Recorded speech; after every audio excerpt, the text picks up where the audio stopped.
Today marks 2 years since Hamas-led militants launched a major attack on Israel, killing around 1,200 people, most of them civilians, and abducting 251 others.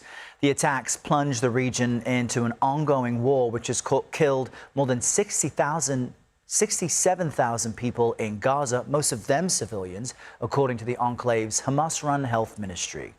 But now there are hopes that a deal to bring the conflict to an end and secure the release of remaining hostages just might be within reach.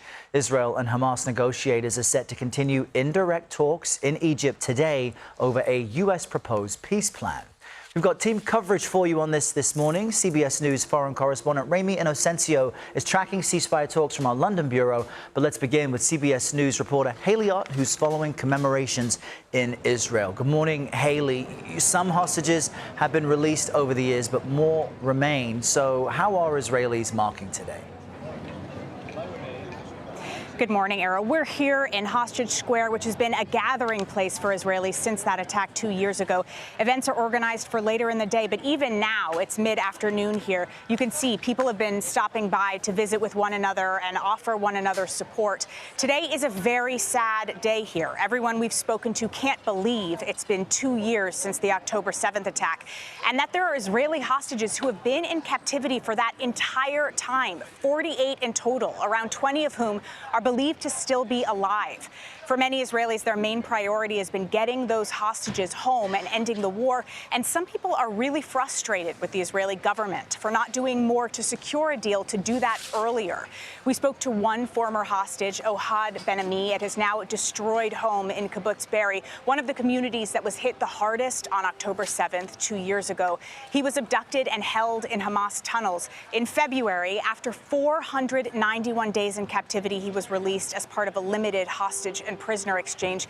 He told us now, 2 years after the October 7th attack, that he's deeply hopeful for a deal that would bring the remaining hostages home. Here's what he had to say. I'm here with you and I speak and I talk, but in my mind, I'm down there. So until they won't come back, all the 48, I cannot live. I'm still a hostage. I'm a free man, but not in my soul.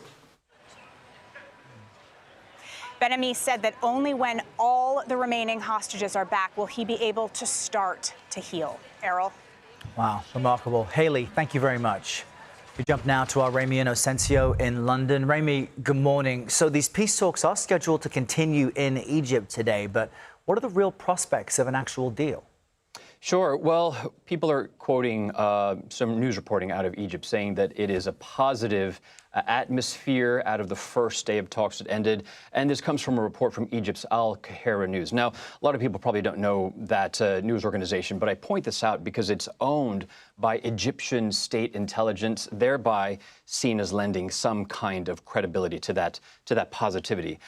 Now it's day two. Negotiators from each side are speaking indirectly, not to each other, but indirectly to other delegations, mediators shuttling back and forth, delivering questions, demands.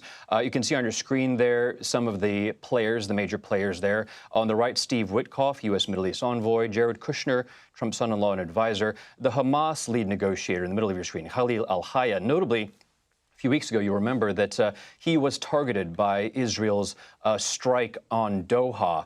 Ron Dermer, also from the Israeli delegation, leading the delegation there in Gal Hirsch, he is the coordinator for the hostages and missing persons. Meantime, President Trump is watching all of this from Washington, and he said he was, quote, pretty sure a peace deal is possible. Take a listen.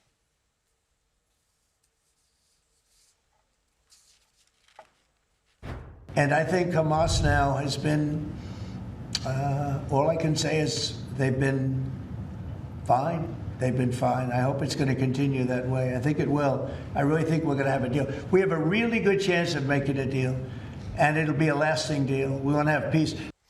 But there is no peace today, and Israeli bombing of the Strip does continue from yesterday into this morning. If a deal is struck, though, Israel and Hamas would immediately cease fighting. Hamas would then release its hostages. Israel would release something like up to 2,000 Palestinian detainees, and then aid would start flowing back in. But after that, that is where issues get more sensitive. They get more tense. Israel wants Hamas to disarm. Hamas wants Israel to fully withdraw, and Hamas also wants to have some kind of voice in some future governance, but those are red lines for the opposite side. We do know that time is ticking. The pressure is on. Trump said that Hamas must move fast or else all bets are off, and Netanyahu said that it would be confined to a few days maximum. And Errol, that would, of course, imply a deal has to be reached sometime this week. All right, I know you'll keep watching that closely. Ramy, thank you.